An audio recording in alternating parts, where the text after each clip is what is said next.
জামানা একটা মহিলা মারা যায়, পাশের বাড়ির কয়েকটা ওই পাড়া থেকে একজন মহিলাকে নিয়ে এসেছে যে লাশটা একটু ধুইয়ে দেন। একজন মেয়ে লোককে ধোয়ানোর জন্য আর একজন মেয়ে লোক লাগবে না। চারিদিকে ঘিরে দিয়ে যখন তাকে পরীক্ষা নিরীক্ষা করে পুরা শরীরকে পবিত্র করার জন্য পেটে চাপ দিলেন, পায়খানা প্রসাব বের হয় কিনা এটা পবিত্র করার জন্যে তার শরীরের কাপড়গুলো সরানোর পরে এই মহিলা একটা মন্তব্য করে ফেলেছিল। খুব ভালো করে খেয়াল করে শোনেন। মন্তব্য করার সময় হাতটা লাগিয়েছে ওনার রানের উপরে, পায়ের নিচে যে রান আছে রানের উপরে যে হাত লাগিয়েছে, হাত গেছে আটকে, আর খুলতে চায় না। প্রায় অর্ধেক বেলা চলে গেল, হাত খোলে না, চামড়ার সাথে এই চামড়া অ্যাটাচড হয়ে গেছে, একেবারে সিমেন্টের মতো লেগে গেছে। এলাকায় যে ইমাম আছে তাকে জিজ্ঞাসা করছে কি করা যায়। উনি ফতোয়া দিলেন, এক কাজ করেন, জীবিত মানুষদের তো আর হাত কেটে ফেলা যাবে না, ওই মহিলা যে মারা গেছে তার ওই জায়গা থেকে কেটে বাদ দিয়ে দেন। কিন্তু যার বউ মারা গেছে ওই স্বামী বলছে না, আমি এটা হতে দেব না। আমার বউ ভালো মানুষ ছিল, আমার বউ নেককার মহিলা ছিল, তাকে আমি এই কাজ, তার শরীর এখন মারা গেছে, শরীরের চামড়া আমি কাটতে দেব না, দরকার হয় আপনি এই মহিলার হাত কেটে ফেলেন। এই মহিলার স্বামী রাজি নাকি? আমরা ওই পাড়া থেকে আসলাম উপকার করার জন্যে, আমাদের কোনো লাভ ছিল না। আপনার বউ তো মারাই গেছে, ধোয়ানোর জন্য তো লোক লাগে, দাফন কাফনের জন্য আমরা এসেছিলাম প্রতিবেশী হিসাবে সাহায্য করার জন্য। এসে একটা বিপদে পড়ে গেছে, আর আমার জীবিত বউকে তাজাবর হাত কেটে নেবেন আপনি? আমি জীবনও হতে দেব না। আমার বউ অনেক ভালো, নেককার। মা বোনেরা যারা এসেছেন, এই ঘটনা থেকে ৩-৪টা শিক্ষা আমি বের করতে পারবো ইনশাল্লাহ, ভালো করে খেয়াল করে শুনবেন। এই আছেন তো আপনারা? এতটুকু পর্যন্ত শেষ না।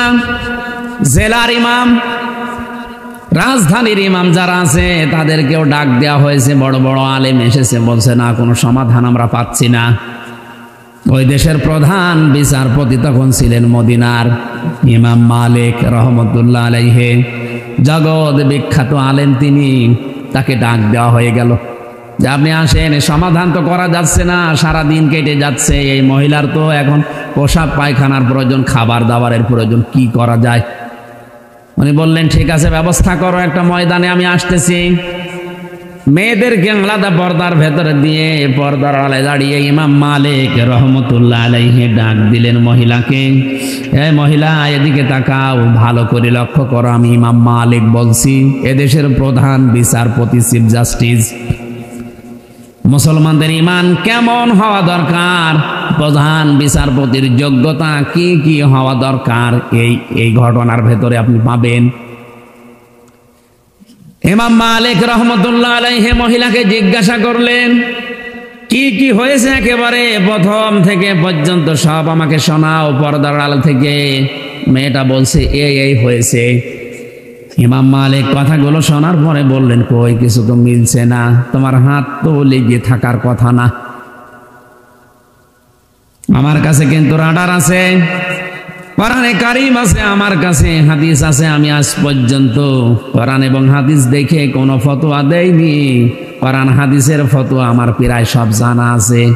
আমি রাডার দিয়ে কিন্তু ধরে ফেলবো, তাড়াতাড়ি বলো কি করেছে তুমি।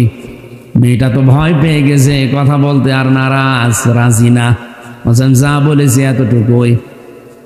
ইমাম মালিক বললেন না, কোরআনে কারীমের আয়াত আমার আল্লাহ নাযিল করেছে যেটা একটাও মিথ্যা না। ওয়া তাম্মাত কালিমাতু রাব্বিকা সিদকাও ওয়া আদলা লা মুবাদদিলা লিকালিমাতিহি ওয়া হুয়াস সামিউল আলীম। সূরা নামের 115 নম্বর আয়াতটা তিনি বললেন। ইমাম মালিক ডাক দিয়ে বলে আল্লাহর বান্দি, কোরআনে কারিমে আল্লাহ যে আয়াতগুলো দিয়েছেন এটাকে 2-3টা জিনিস দিয়ে পরিপূর্ণ। 1 নম্বরে আল্লাহ যত কথা কোরআনে দিয়েছেন সব সত্য কথা। 2 নম্বরে এটা ভারসাম্যপূর্ণ, এটা ন্যায় বিচার দিয়ে পরিপূর্ণ করা। তিন নম্বরে কোরআনের কথা, কিয়ামত পর্যন্ত কোনো পরিবর্ধন রদ বদল নেই। সুবহানাল্লাহ বলতে পারেন? তুমি যা বলো এর সাথে তো মেলে না। সত্যি করে বলো, কি করেছো? মেয়েটা ডাক দিয়ে বলছে, কই আমার তো কিছু করার মতো আমি দেখি না। হ্যাঁ, আমি একটা জিনিস করেছি। আমি যখন তার কাপড়টা তুললাম শরীর থেকে, পায়খানা প্রসাব পরিষ্কার করার জন্য কাপড় যখন লজ্জা স্থান থেকে সরিয়েছি, তখন তার এই রানের উপরে যে হাত রেখেছিলাম, এই সময় একটা মন্তব্য করেছিলাম। মন্তব্যটা কি? যে এই মহিলার সাথে আমি একজন পুরুষ মানুষকে হেঁটে যেতে দেখেছিলাম। ওই দিন থেকে আমার মনের ভেতরের উপর একটা খারাপ ধারণা ছিল। তুমি উপরে উপরে খুব ভালো মানুষ মনে করো, তোমার সাথে একটা পুরুষকে আমি হেঁটে যেতে দেখেছি, অথচ ওই পুরুষটা কে ছিল আমি ওটা জানতাম না। আন্দাজে কাউকে দেখে আশেপাশে ধারণা করা, একটা মানুষ হেঁটে যাচ্ছে, তার পাশে যদি মহিলা থাকে, ওটা তো তার বোনও হতে পারে, মাও হতে পারে, খালাও হতে পারে। কথা বলেন না কেন? আমি এই যে ধারণাটা তার প্রতি করলাম, একটা নিক্ষেপ করলাম ধারণা।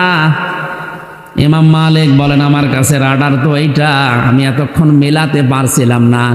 সূরা নিসার 112 নম্বর আয়াত আমার জানা আছে, ওয়ামাইয়া কাসিবা খাতিয়াতান আও ইসমান সুম্মা ইয়ারমি বিহি বারিয়ান ফাকাদ ইহতামালা বুহতানা ওয়া ইসমান মুবিনা।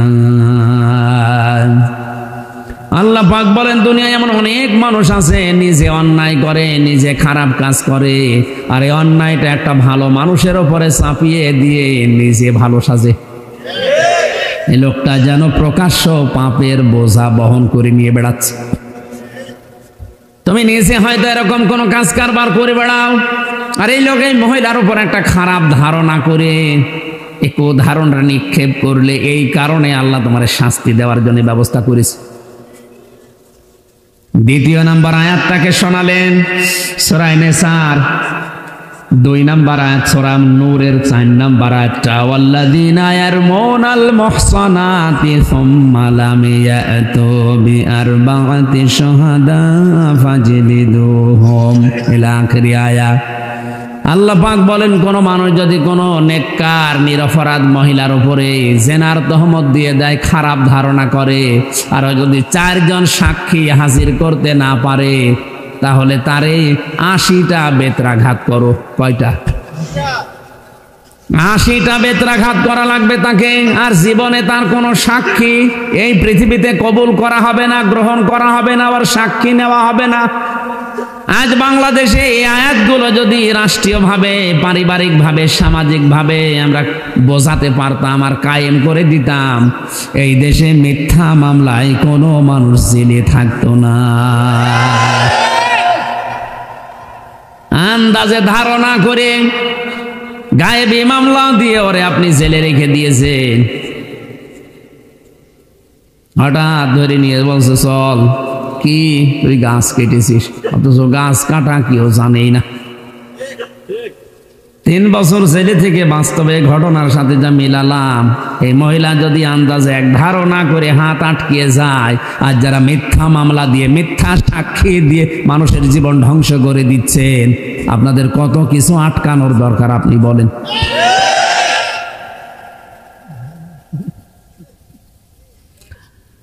ইমাম মালিক রাহমাতুল্লাহ আলাইহি বলেন, আল্লাহর বান্দী, আমার কাছে 2 নাম্বারের সাক্ষী আছে। 2 নাম্বারের রাডার হচ্ছে নবীর হাদিস, মান সালিমাল মুসলিমুনা মিন লিসানিহি ওয়া ইয়াদিহি। ওই লোকটাই মুসলমান যার হাতের দ্বারা, যার মুখের দ্বারা মানুষ নিরাপদ থাকে। তো তুমি তো মুসলিম মহিলা, তোমার হাতের দ্বারা, তোমার মুখের দ্বারা, অন্তরের দ্বারা একটা লোক শান্তিতে নেই। এই হাত মানে শুধু এই হাত না, ক্ষমতার হাত, টাকা পয়সার হাত, প্রভাব প্রতিপত্তির হাত। মুখ মানে শুধু এই মুখ না, অন্তরেরও মুখ আছে। এই সমস্ত জিনিস দ্বারা মানুষকে কষ্ট দেওয়া, এটা আর মুসলমান থাকে না। তুমি আন্দাজে ধারণা করলে কোন কারণে বলো? তুমি যদি সঠিক জবাব দিতে না পারো, আর 4টা সাক্ষী যদি জোগাড় করতে না পারো, এই মহিলার উপরে যে তহমত দিয়েছো, আন্দাজে মিথ্যা মনে করে তোমার এই মহিলার সাথে জীবিত মাটি দেওয়া হবে এবং কোনো দিন আর এ পৃথিবীর মুখ আর দেখা হবে না। মহিলা তো কান্নাকাটি আরম্ভ করেছে, আমারে বাঁচান। আল্লাহ রাব্বুল আলামিন বলেন, আয-যানিয়াতু ওয়াজ-যানি ফাজলিদু কুল্লা ওয়াহিদিম মিনহুমা মিয়াতা জালদা ইলা আখিরি আয়াত। সূরা নূরের 2 নম্বর আয়াতে এত কথা ব্যাখ্যামূলক এখানে আছে। আমি তাড়াতাড়ি করছি খুব সামারাইজ করার জন্য। ইমাম মালিক যখন এতগুলো কথা বললেন যে 80টা বেত্রাঘাত তোমাকে এখন করা হবে আন্দাজে এই নিষ্পাপ মহিলার উপরে, নিরপরাধ একটা মুহসিনা নারীর উপরে অপবাদ দেওয়ার কারণে তোমারে আমি 80টা বেত্রাঘাত কোরআনের আইন দিয়ে আমি আদেশ দিয়ে দিলাম। একটা দুইটা করে প্রধান বিচারপতির কথা শুনে জল্লাদ যে আছে বেত চালাচ্ছে চামড়ার চাবুক দিয়ে। একটা দুইটা করে বেত মারতে মারতে মহিলা প্রায় নিস্তেজ হয়ে গেছে, 79টা হয়ে গেছে, কিন্তু হাত খোলে না। হাত ইমাম মালিক চিন্তা করলেন, কোরআনে কারিম দিয়ে যদি কোনো পাপের বিচার করা হয় আর বিচারটা যদি দুনিয়াতে হয়ে যায়, কিয়ামতের দিন আল্লাহ ওই পাপের জন্য ডবল করে আর বিচার করবে না। বিচার তো প্রায় শেষ, 79টা হয়ে গেছে আর মাত্র একটা আছে। জল্লাদ থেমে গেছে, হুজুর কি করব, আর মাত্র একটা বেত আছে। এখন যদি এটা মারার পরে হাত না খোলে মহিলাকে জীবিত কবর দিয়ে দেওয়া লাগবে, কোনো উপায় নেই। ইমাম মালিক বললেন, দাঁড়াও। অনেকক্ষণ পর্যন্ত চিন্তা করলেন, কেন হচ্ছে না, কেন হচ্ছে না। কোরআনে কারিমের আয়াত তো মিথ্যা হওয়ার কথা না। আল্লাহ 80টার কথা জানিয়েছেন, একা 80টা না। কয়টা? 80টা বেত্রাঘাতের কথা আছে। মুহসিনা নিরপরাধ নিষ্পাপ, যে মহিলা অজ্ঞ, জানে না কিছু সে বিষয়, আন্দাজে তার উপরে যদি কোনো সেনার তহমত কেউ দেয়, আজ ধর্ষণ মামলা মিথ্যা দিয়ে কত মানুষকে আপনি জেলে পাঠাচ্ছেন, আপনি চিন্তা করেছেন? আমার তো মনে হচ্ছে বাংলায় হাজারো ম্যাজিস্ট্রেট, হাজারো জজ, হাজারো বিচারপতি এই ঘটনার সাথে মিলিয়ে ওরা ধরা খেয়ে বসে আছে। 79টা হওয়ার পরে বললেন, একটু থামো দেখি কোরআনে কারিমে আর কোন বিষয়ে কোনো বিচার ব্যবস্থা আছে কিনা, কোনো ফায়সালা আছে কিনা দেখি। দেখতে দেখতে তিনি আর পেলেন না, চিন্তা করলেন না কোরআন মিথ্যা হওয়ার কথা না। জল্লাদকে বললেন, ঠিক আছে বাকিটা মারো, যা হয় হবে। 80টা যখন শেষ, সঙ্গে সঙ্গে হাত ছুটে গেছে।